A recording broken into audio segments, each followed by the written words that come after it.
This is test number 2 of 1.6 millimeter diameter copper wire being deposited on aluminum nitride, 99% density, medium polish, with at 30,000 RPM, with an XZ feed ratio of 80 and a surface feed velocity of 45 millimeters per minute. And we are going 10 millimeters on the surface in a straight line, and we are moving 0.125 millimeters in Z plunge throughout the deposition. So without further ado, I'm going to start the spindle and start the deposition.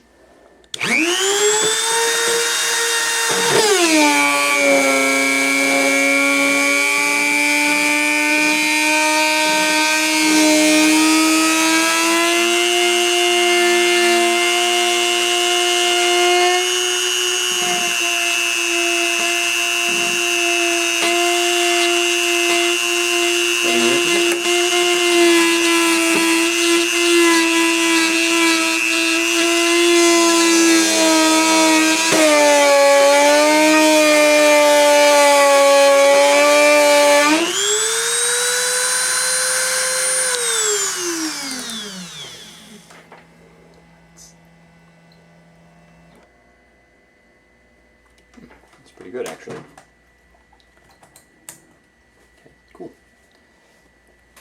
Video